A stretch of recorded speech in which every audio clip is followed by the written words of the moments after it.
everyone, welcome back. Welcome to the advanced level framework development for Selenium. I hope you are loving my videos.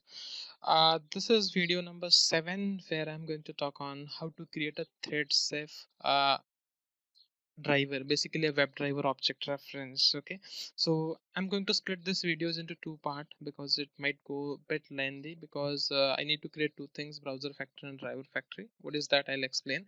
But yeah, so let's begin. So till now I spoke about this six videos, and this is going to be create thread safe. So thread safe is more important. Give me a minute. Create thread safe driver object. Thread safe driver. That's fine. Okay. So now, okay. So now till now, what we do mainly is whenever we do a parallel test execution. So this thread safe driver or thread safe web driver reference comes into picture whenever you want to do parallel execution. Now you might have heard like, okay, in testng.xml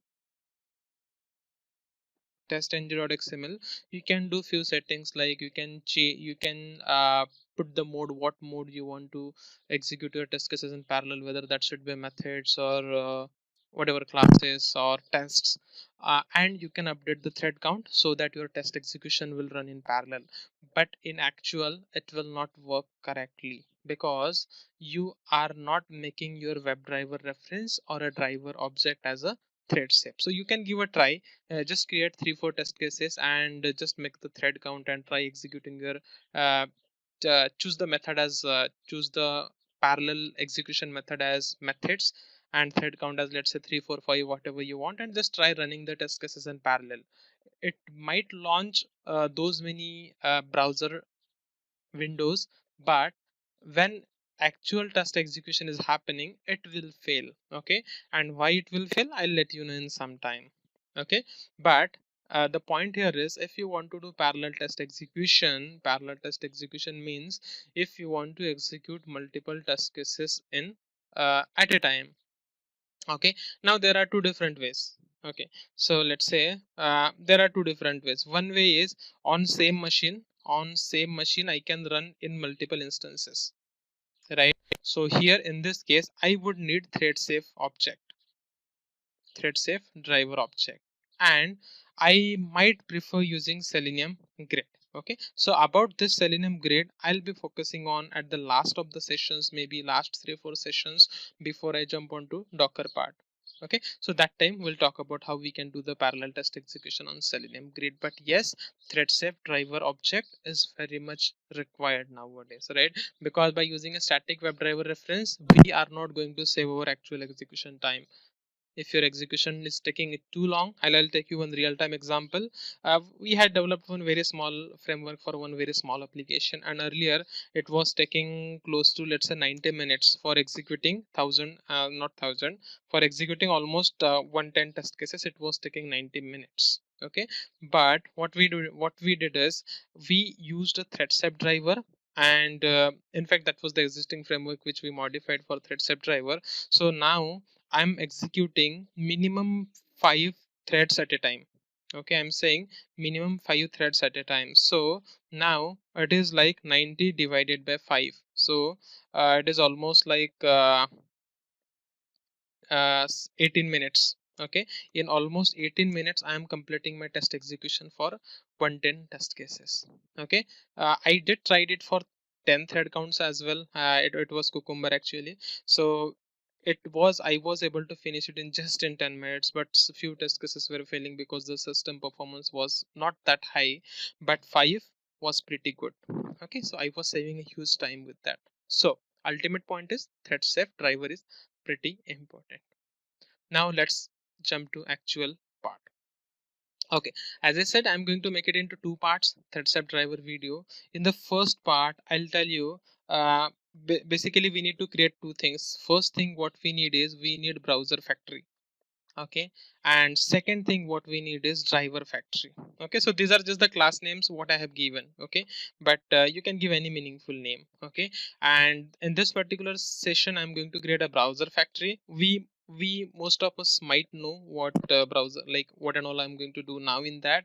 But the second part, driver factory, is something where we are going to actually achieve thread safe driver reference creation.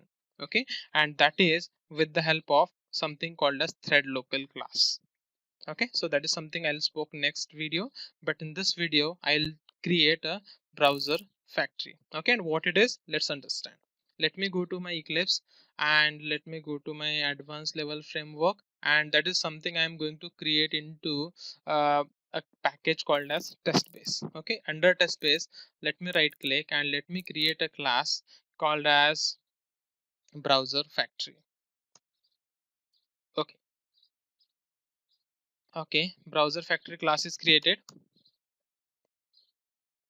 Great. Now, in this browser factory class, what I'm going to do is I'm going to start the session for each browser. Okay. Uh, and one more point to important point, basically what I always suggest is always start your session in private mode or incognito mode. Okay, let's see how we can do that. So this browser class, what I'm going to do is I'm going to create one method for creating browser instance. Let me create one method.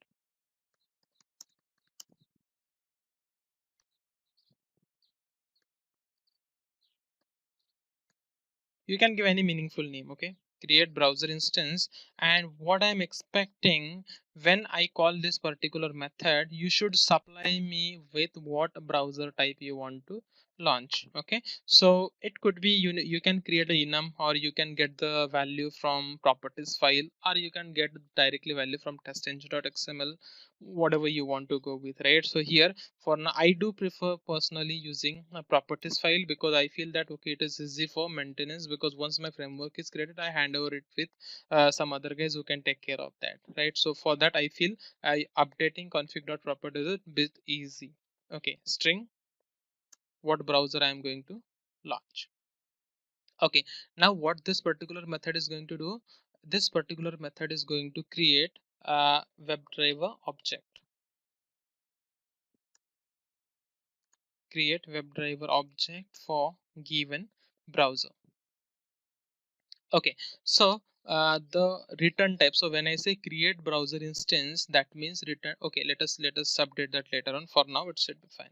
Now, what I'm going to do is normally what we do is we write something like this: WebDriver, an interface basically. Driver is equal to new whatever. Okay, whatever type of browser you are using, let's say Chrome driver and something like this, we do write something like this. Okay, but I'm not using only one browser, I'm going to execute it on multiple browsers, so I should have that particular setting. Whatever browser I pass it, it should work accordingly. Now there are two things. You can use either if else, or you can use switch case. Okay, so what I'll do is I'll simply say WebDriver driver is equal to null for now at the top, and then I will use if else.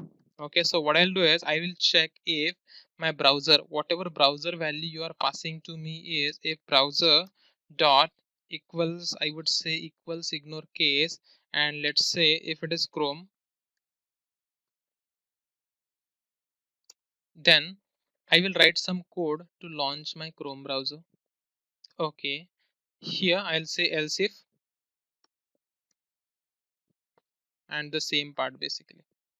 Give me a minute.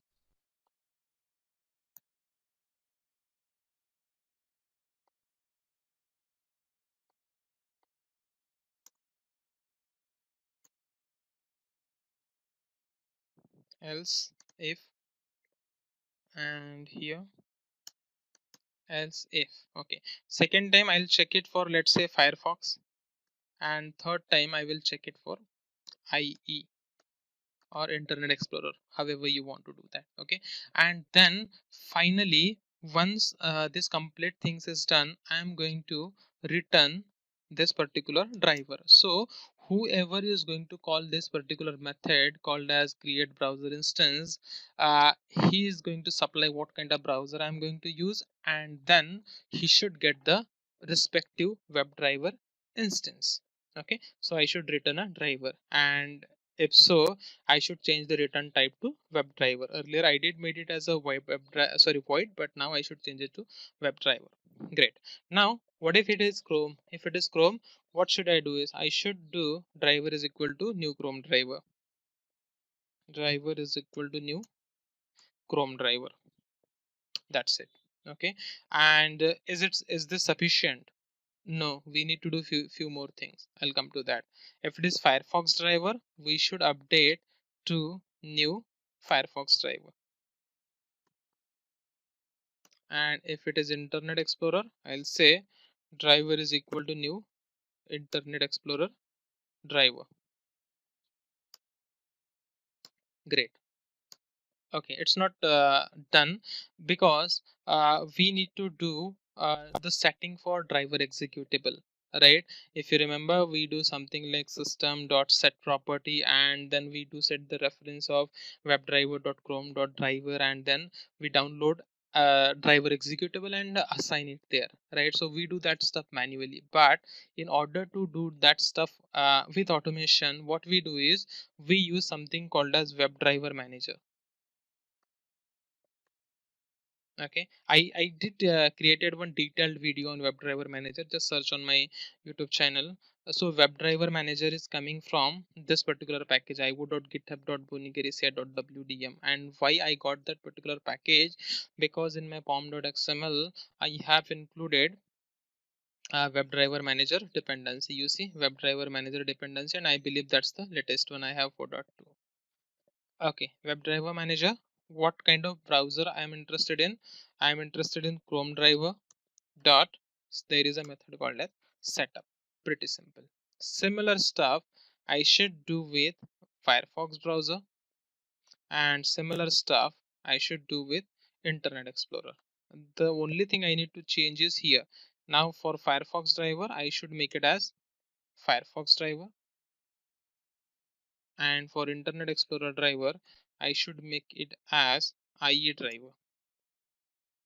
Great. What's that? Okay. I think this should work, but one thing what I suggested is always execute your test cases in private mode or incognito mode. Okay, why? Because sometime there might be an issue with the cookies or caches which might not get catched with manual testing, because we are doing the same steps again and again in manual, right? And it is storing the caches and cookies. So ideally, when we do the automation, we should launch our browser in incognito mode. So how do we do that? I'll just show you it for Chrome, but for other things you can check it how we can do that. So for doing into Chrome, what we need to do is we need to use something called as Chrome options. So it is just like I'm just doing the setting for browser driver what I'm going to launch, right? So I'll say Chrome options is equal to new Chrome options. So Chrome options is simply one class. We can call it as a setting class for doing the settings for Chrome driver. Okay, now what I can do is by using this options reference, I have a method called as add arguments, and I can put a complete list, or I can just put it as a string, or yeah, I'll pass it as a single argument. Okay, and what argument I want to pass is you know that for Chrome browser we call it as a incognito mode, right? So here the parameter is incognito, so we need to pass it as a hyphen and incognito. Okay, and then whatever option we have created, these options need to be passed to the driver, so that this particular driver, Chrome driver launched, will have this particular setting. Now my Chrome driver should be launched into incognito mode. If you go to this add argument, do I have a list over here?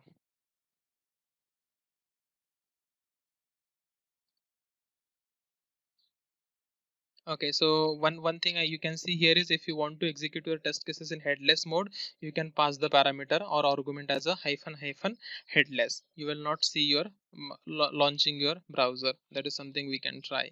Okay.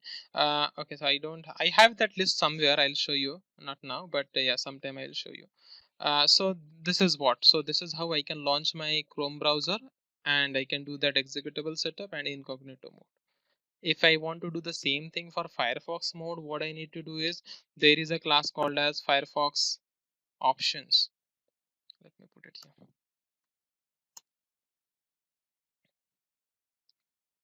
We can do that with Firefox profile as well. I do use Firefox options for that. Firefox option, F options is equal to new Firefox option. There is something called as desired capabilities as well, but it is deprecated one. So this Chrome option or Chrome options or Firefox option is something they do recommend. Okay, now by using this F options for Mozilla Firefox, what I'm going to do is I'm simply going to add the arguments again, dot add arguments, and I'm going to add a string argument, and for this we call it as a private. Okay, so I just need to make sure whether it is single hyphen or double hyphen. Exactly, I don't remember for now, but we can check it maybe. Okay, and that's it. Now my Firefox session will start it in private mode. In order to start your Internet Explorer settings into what I'll call it as a, I just forgot. Yeah, private mode. We can say there is some specific keyword what I forgot. So in order to start it in private mode, what we can do is we can use something called as Internet Explorer option. Internet Explorer options, where it is the last but one, and I'll say I options is equal to new I options, new Internet Explorer options. Okay, and then what I'm going to do is I'm going to just let me check what particular method is that. I don't remember for this. It should be add command switches, add command line switches. Yeah, I think this should work. And what switch I want to use is private. We can do a check on this again when we do actual test execution. Okay, and then I should pass this IO option to my Internet Explorer driver. Again, I missed to pass this Firefox option here. Okay, so this is what setting I wanted. So what will happen is whenever you call this particular method, it will create a WebDriver reference for this particular settings based on what browser you are passing.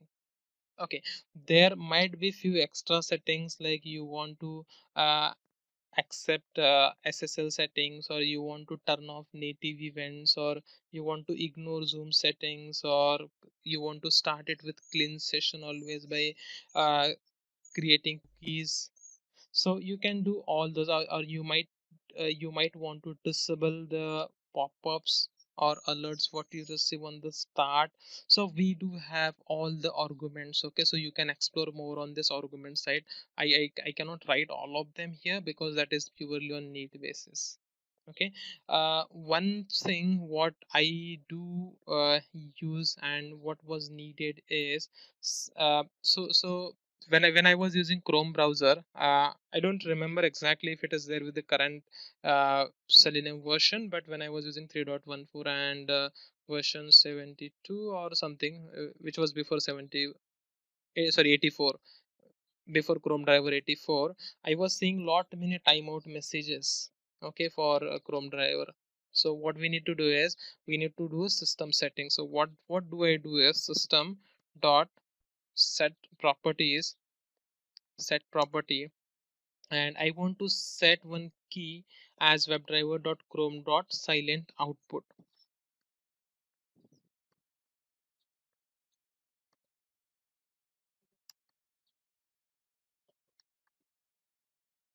Silent output, and the value I need to make it as a true. Okay, why it is required, as again I said, to limit timeout error messages into console. So I don't know if it is with the latest version, I don't remember now, but yeah, it was there with previous versions. Okay, so yeah, if it is required you can put it. If it is not, I'm just going to remove it for now, and this particular method is going to return me a browser instance. Okay, so I'm going to stop this particular video over here, and in the next video what I'm going to talk is how to create a driver factory. So next video is again going to be a bit lengthy, because there I'm going to explain you the concept of thread local, why we are using thread local, and how to create the actual thread safe driver by calling this particular method called as create browser instance. Okay, so stay tuned. Thank you.